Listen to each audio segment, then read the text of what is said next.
Thank you so much for watching this online video tutorial. Like, comment, and share, as well as subscribe to our channel at Good Better Best Online Videos for more video content.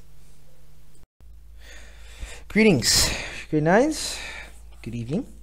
Okay, we're looking at the next unit, which is mining of mineral resources. Quite a big module, might take us 2 weeks to finish.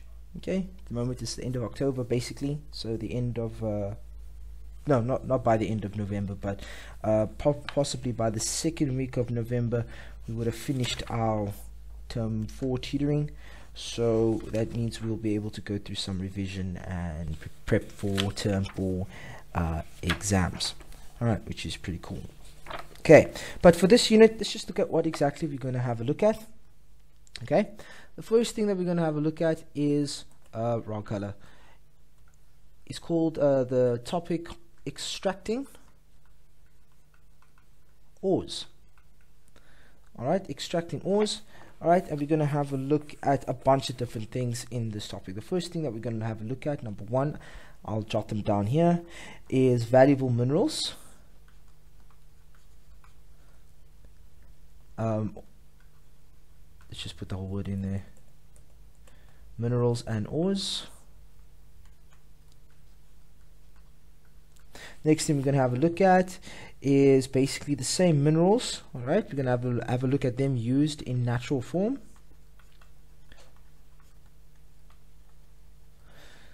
Then we're also going to have a look at the ones that are extracted from the lithosphere.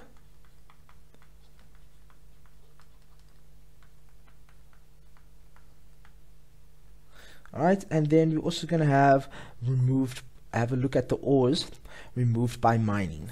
Okay.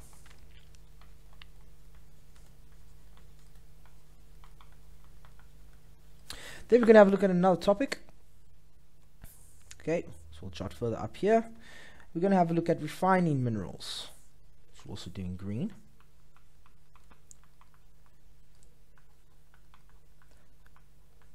Alright, mining is quite big in South Africa, just by the way, class. Okay, so we're going to obviously have a look at the chemical or physical process.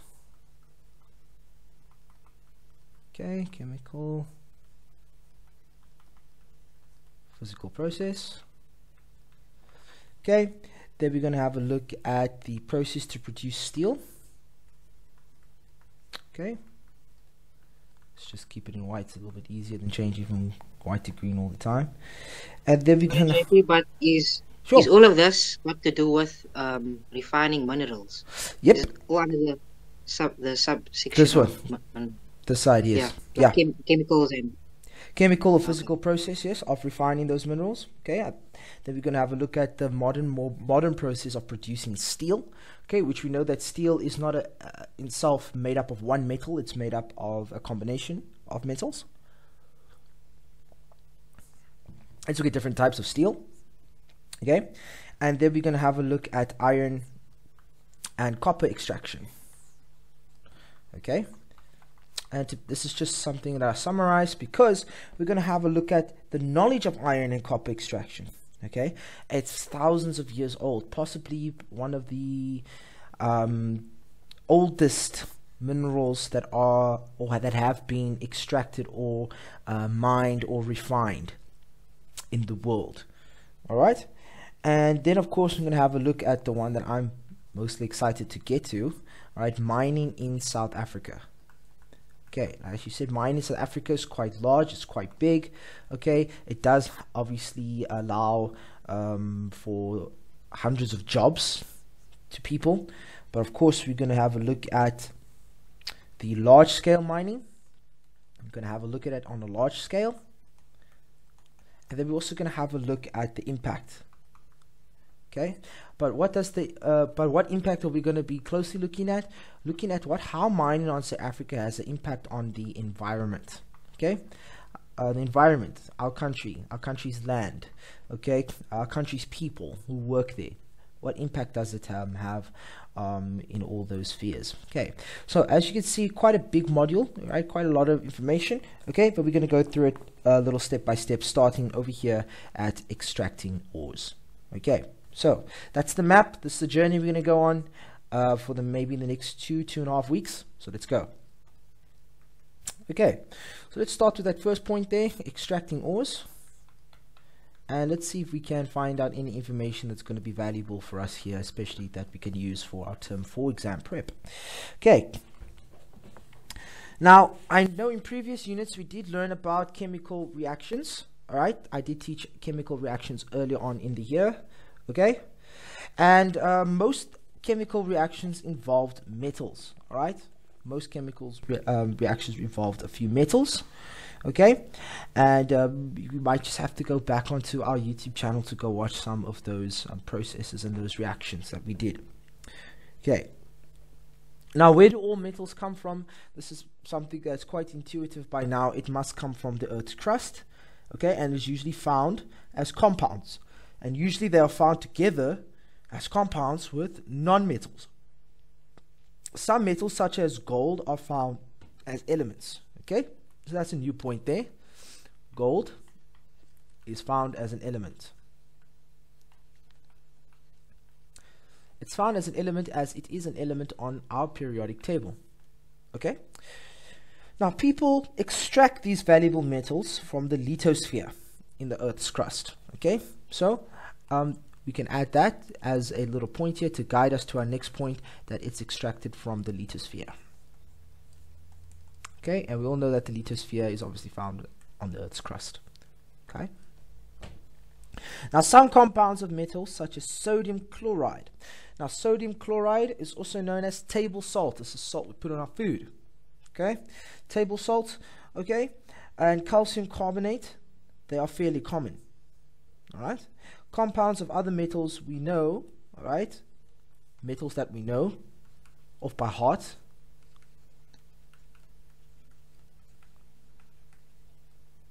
We change that W up.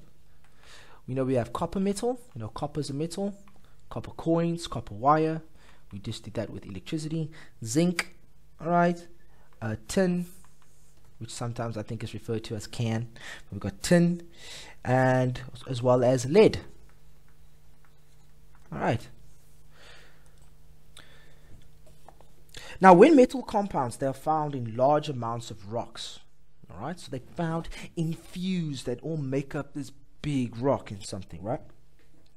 They are called minerals. Okay, so now we know what a mineral is actually, right? A mineral, all right, is metal compounds found in a rock.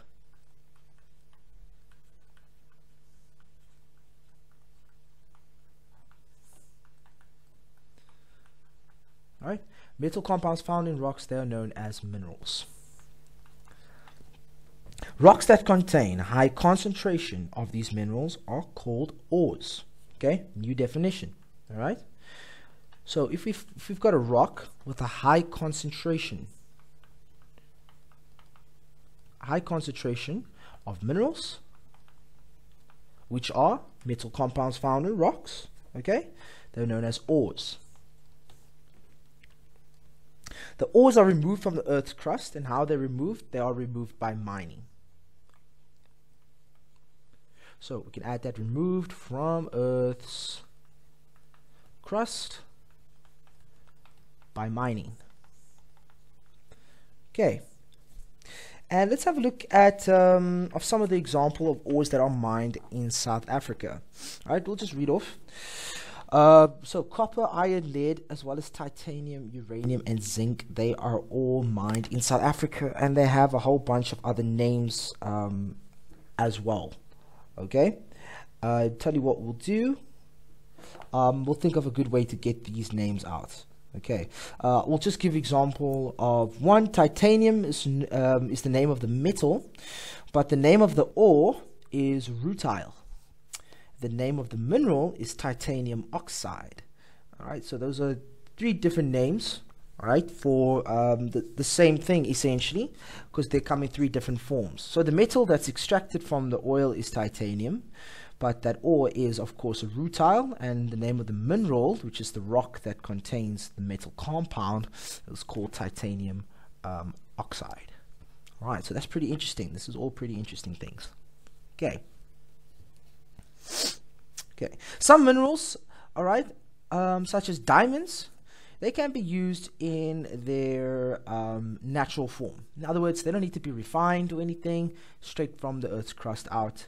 They don't need a lot of processing to make them useful. A diamond may just need to be cut a certain way.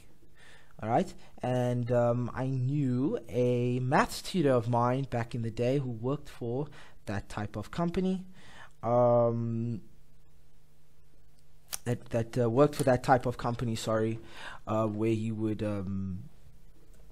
find a best way how to extract or cut the diamond from the ore. Best way to try and cut it, or cut it in a certain way without shattering it, otherwise then you can't use it. So pretty awesome job. Okay, so that's all under the extraction of ores. All right, so let's move on to the next topic, which was refining minerals, and we're going to spend quite a bit of time there on refining minerals, as there is a whole process of how to do that, and we're going to have a look at it with the example of how iron is extracted from an iron ore, and we might even pull up an image there so we can graphically see that.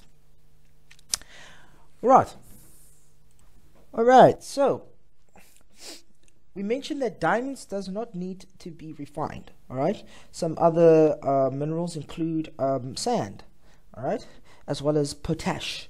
All right, potash is a common name of several compounds that contain potassium, potash, all right, Potash. But diamonds, potash, as well as sand, they don't need refining. They can be used in their natural form. But some minerals need a chemical process to extract the useful material, because there's a lot of things that is not useful. All right. For example, usable iron metal is extracted from large amounts of iron ore. All right. And the way that we extract iron from iron ore is from heat blast, all right, or huge blast furnaces. So obviously those are like huge fire pits that are extremely hot, of course. So that's what we use to get them to be extracted, and it does involve a series of chemical processes. All right, but we'll have a look at such. So that's a chemical process. All right, that's just an example. Okay, that extracting iron ore from iron ore involves a chemical process, but there's some other minerals, all right, that involves a physical process, all right, such as gold. All right, that's why I'm kind of using yellow. Okay, gold needs a physical process to extract the required metal or material. Okay, now gold can occur, all right, as the following. One, can occur as nuggets. Okay. Number two, like flakes, right? Like cornflakes, or fine grains. Okay, not exactly like cornflakes, but you get my point. Okay, or fine grains that sit in clay. All right, or gravel, which obviously will be found in like rivers or water, all right, and can be carried by fast flowing streams, and they can also be deposited where the stream slows down, almost like sedimentary rock. Okay, and then three, microscopic particles embedded in other rocks.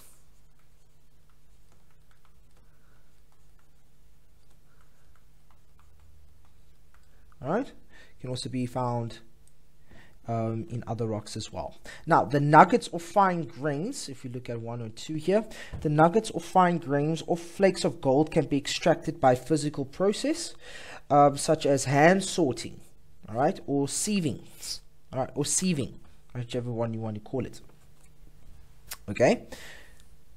Now, people who search for gold are called prospectors. Okay, so in the past, prospectors used sieves or shallow metal dishes to pan for gold that's deposited in rivers. So pan is like literally like that, like of an actual pan or a bowl, metal bowl like substance, and they will just pan for it, shake the gravel around and stuff like that. And it was quite common in the years of the 1870s in South Africa. All right, up in the Mpumalanga area today. Okay, and they panned for gold in rivers, and the names of those rivers were the Mac River and the Blyde River. Okay, a little bit of history there as well. Okay, it was quite a common sight in the 1870s. Of course, we hardly see that happening today. Okay, technology has helped us extract gold a bit better, but I'm sure it is still practiced, or the art is still practiced today, such as we have shaker tables with sieves, all right, that have different size holes that will be used to extract a bit of gold. All right, now how this works, I don't think this is required for examinable purposes, but I think it's worth knowing about, is that when the shaker table, which exists now, more than it's not as it's a bit more advanced than the panning of the 1870s. The shaker tables, when it vibrates, the gold is separated by size and weight from lighter and smaller materials in the ore. All right. When people pan for gold, they may use hand sorting to remove the glinting pieces of gold from the sand, because obviously when the light hits on gold, you'll be able to see a little shiny object and be like, yeah, boom, and then just remove. All right, so that is obviously possible. All right, that is obviously possible. So and when you're panning for gold, of course, it's gold not in large chunks. It's very small or finer chunks that have also probably been deposited in rivers by weathering and erosion. So but obviously the more you collect, of course, the better. Okay, and gold is a very valuable substance in South Africa, of course. Alright, and that's all. We will take this tutorial for grade 9s. Next week we come back and we do mining in South Africa, and also look at the Iron Age, where we look at how early indigenous people such as the Khoi and the San of South Africa mined iron from iron ore. Alright, thousands of years ago. So I'm looking forward to the next session. Please don't forget to like and comment on this video, as well as subscribe to our YouTube channel, Good Better Best Online Videos, and we'll catch you in the next one.